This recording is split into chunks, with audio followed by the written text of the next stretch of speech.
promise. What happened?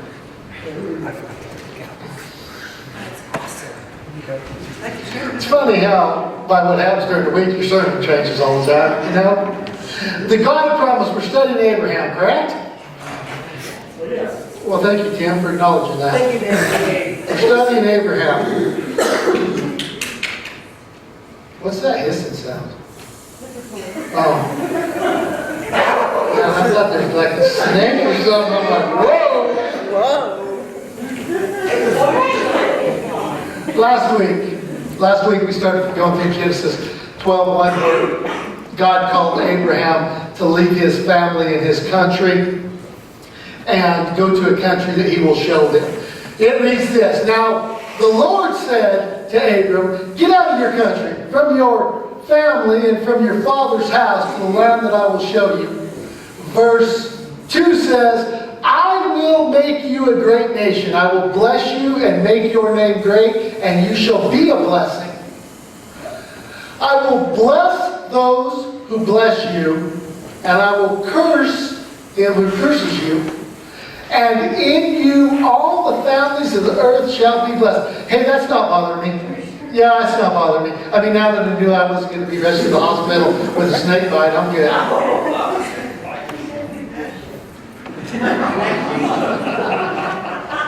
Yeah, it's good.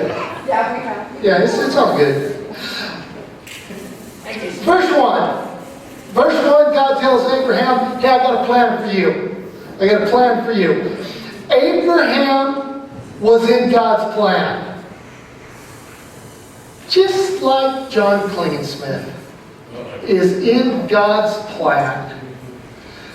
God come and spoke to Abraham just like he comes and tells you, I have got a plan for you. I've got a mission for you. I've got something I want you to do for me. He says, and I will make you great. He has brought you, the people he's had a plan with, he has brought you into a great nation. You are in his kingdom now. He has a spot for you in his kingdom. I don't know why. I mean, some of you I know what, but not all of you I know what. And he says, and you shall be a blessing. I will bless you in this kingdom. I'm telling you to go. I'm telling you I got a spot for you. I'm telling you you're going to be blessed. I'm going to bless you. And here's what you're going to do for me in return. You're going to in turn be a blessing to other people for me. Now we know that Abraham was the father of the faith. We know that the Messiah comes through the line of Abraham. I'm not trying to say, Cheryl, that you have that mission. But it is no less true for you than it was for Abraham. I will bless those that bless you. Cheryl, God says, I'm going to bless. Y'all be real good to Cheryl. Okay? Because they said, God said, I'm going to bless everybody who blesses Cheryl. Floyd's like, man, don't be building her up, man. Shut up, man. You're a heretic, Mike. Floyd? I'll bless everybody who blesses Cheryl. And I will curse those that curse you. See, here's the thing about Christians getting cursed. I was watching the news, and some devil come on the news today, on Fox News, and man, he was going off about Christians and the Pope. He was saying how evil they are, and how sorry they are, and how sorry the Pope was, and how sorry people that follow the Pope and God, and of course the other people are getting mad. Man, I'm like, yeah, laugh it up, Chuckles. Because my Bible says, and I will curse him who curses you, and in you all the families of the earth shall be blessed. Whose name comes first? In verse 1. Abram's are God's. Abram's are the Lord's. Very important. Then the Lord said to Abram, who was doing speaking? God. It wasn't Abraham, he's a man. His testimony means nothing. Why is that important? The stories in the Bible, it's not a story about a man. The story of Abraham is not a story about a man. The story in the Bible, the story of Abraham, is about Abram's God. Your story is not your story. It's his story. Your story is reflecting God's story. Now, if your story ain't reflecting God's story, there's something wrong with your story. In the story in the Bible is not a story about a man, Abram. It's about Abram's God. The Bible is a book about God and the way He deals with mankind.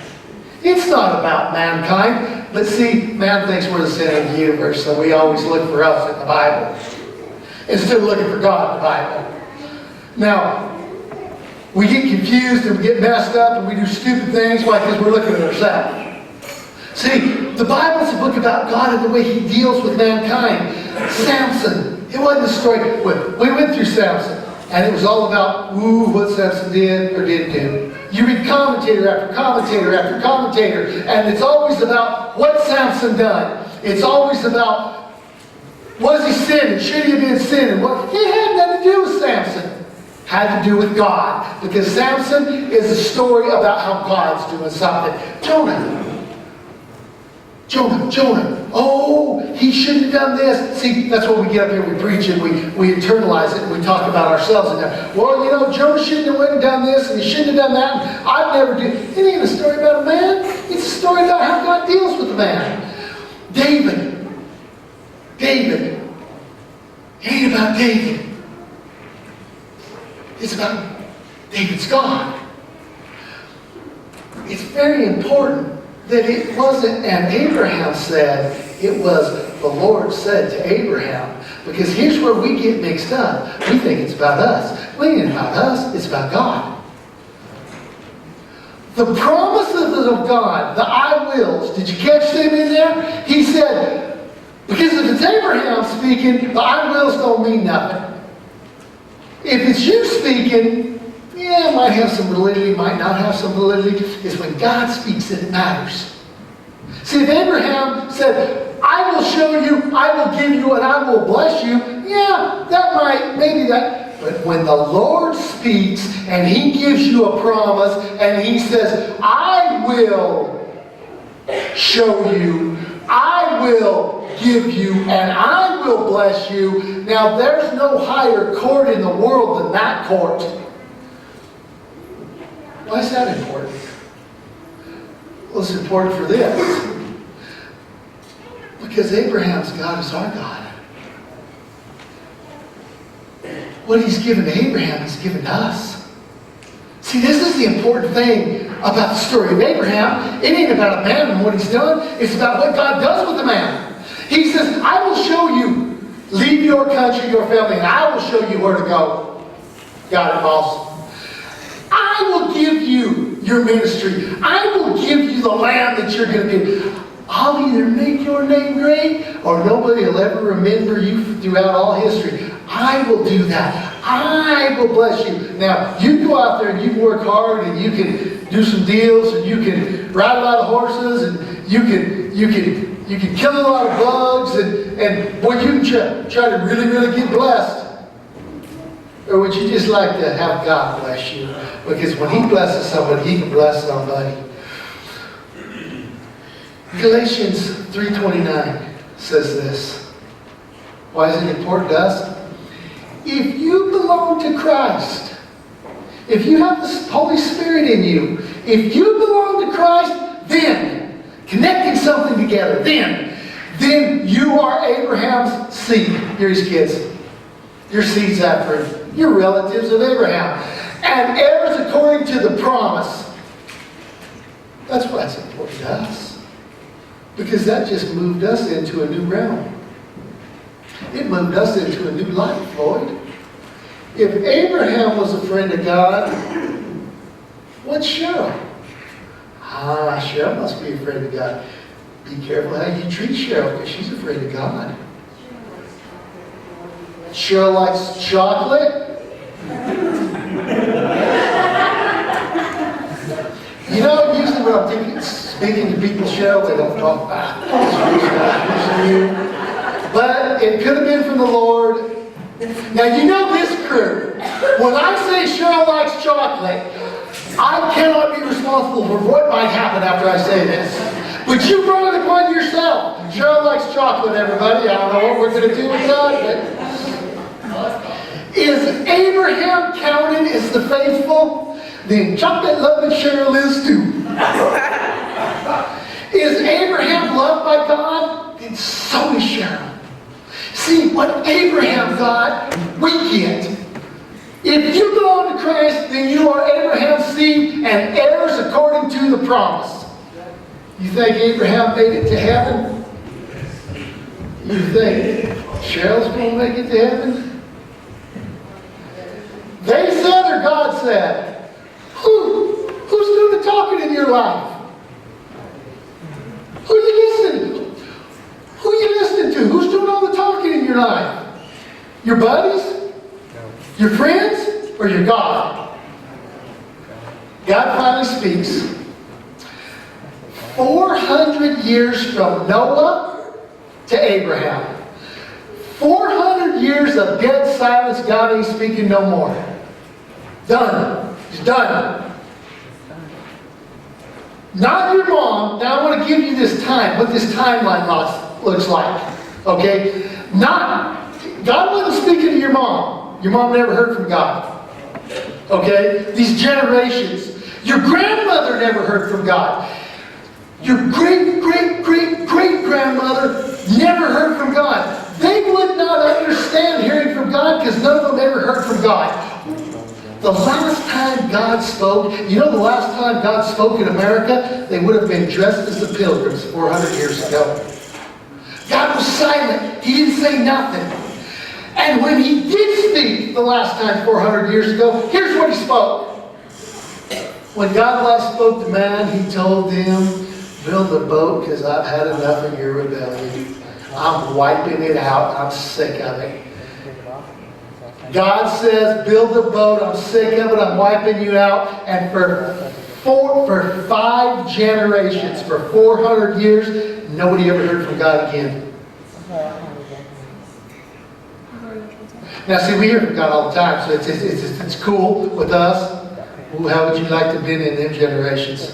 When you guessed what God was thinking. You guessed what God felt. Because you didn't know, because he wasn't taking no calls.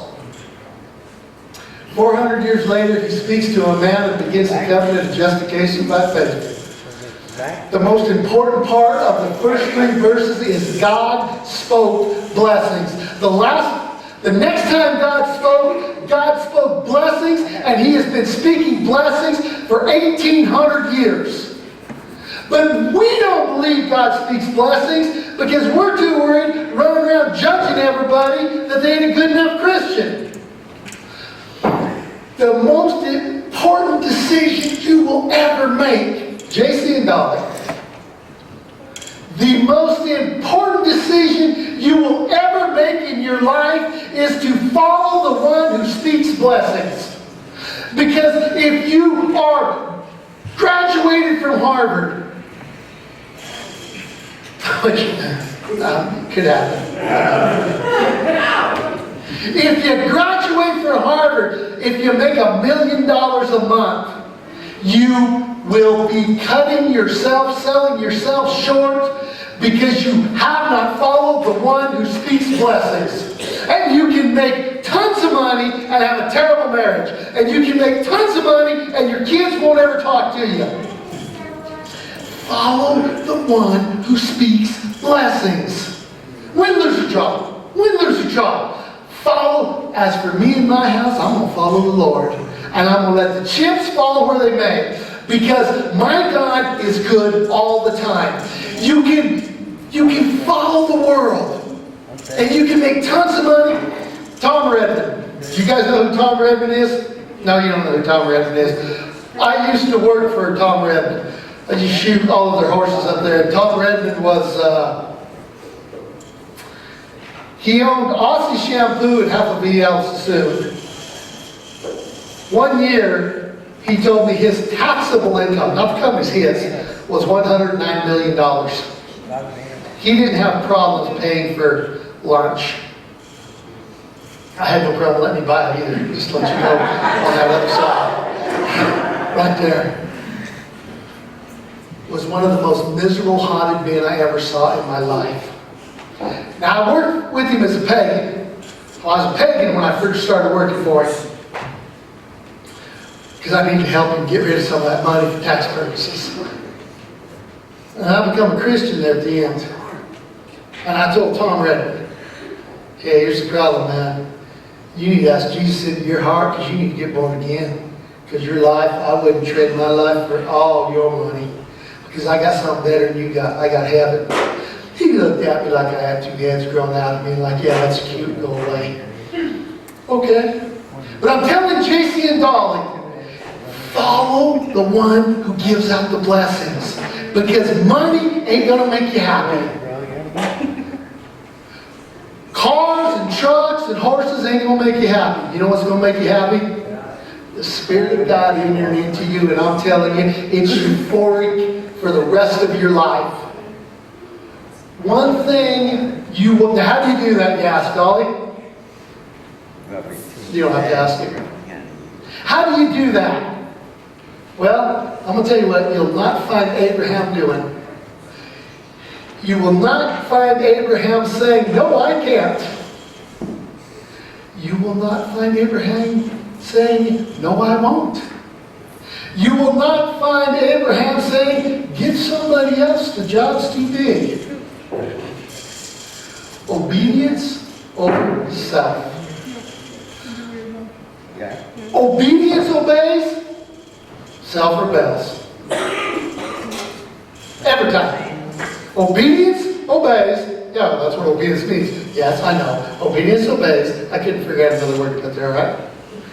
And self rebels. I want to show you. We're talking about chapter 12, right? Abraham, chapter 12. As an ugly little look, you give him all. I ain't very loving in the church. Chapter 12 is about God calling Abraham and kicking off justification by faith. I'll justify you because I want to, because I love you, and you ain't got to do nothing about it. What about chapter 11? Have you read chapter 11? Chapter 11 is the Tower of Babel. When they created the Tower of Babel. Now, Abraham gets told to get up and go, and he goes. He gets told to get up and leave, and he leaves. Chapter 11, a little different attitude. Chapter 11 says, it is men and women showing how they act without God, setting out to make a name for themselves. See, man has his I wills too. And that's why God's got to come down and crush it in these kids. Let us build the city. Let us ascend to heaven. Let us make a name for ourselves. Satan, who they work for, that he's got his I wills too. I will ascend to heaven, Satan said. I will raise my throne above the stars of God. I will be enthroned on the mount of the assembly. I will ascend above the top of the clouds. I will make myself like the Most High. I will without God. I will without God. You want to be a success? Success for Christians. You need to be careful who you listen to. You need to be careful who's doing the speaking.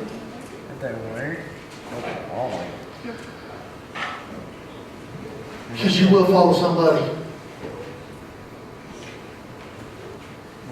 You're going to follow somebody. Boy, it'll make your mom laugh. You will follow someone. The question is, who are you going to follow? You going to follow the one that's going to do the showing, the giving, and the blessing, or are you going to follow yourself?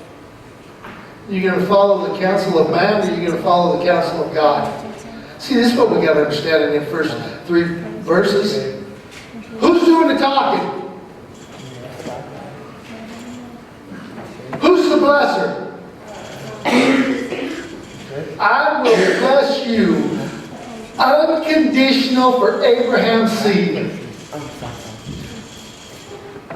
Oh, all right. Hallelujah. Amen. That's awesome. Let me say it again. Evidently you guys didn't hear.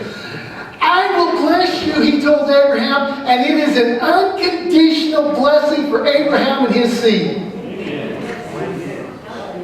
I'll ask you to amen it after I show it to you, evidently.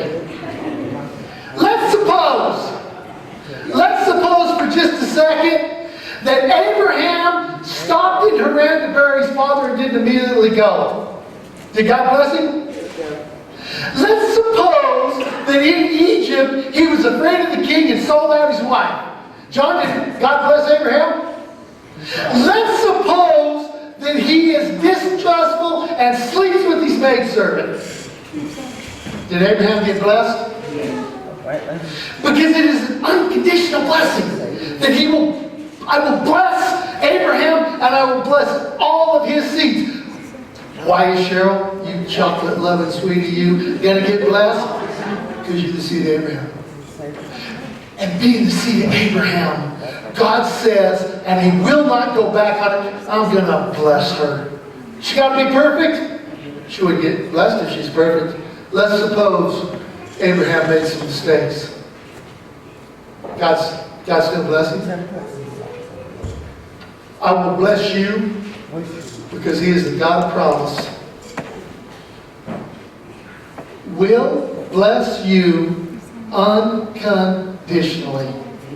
Meaning not on a condition of you. Because they're going to teach you that you're only going to get blessed if you do good. That's not the truth. That is not the truth. You want to know why it can't be the truth? Because ain't nobody sitting in here good. And if you've been blessed, how are you going to get blessed? Well, if you want to know the difference between the New and Old Testament? Old Testament, do good, get good. Do bad, get bad. But see, something happened about 2,000 years ago. Jesus Christ crawled up on that cross, and he paid for all of them sins, and he paid for all of them transgressions. And you want to know what the New Testament motto is? Do good, get good. Do bad, get good. I will bless you. Period. Now you can amen that. Stand up.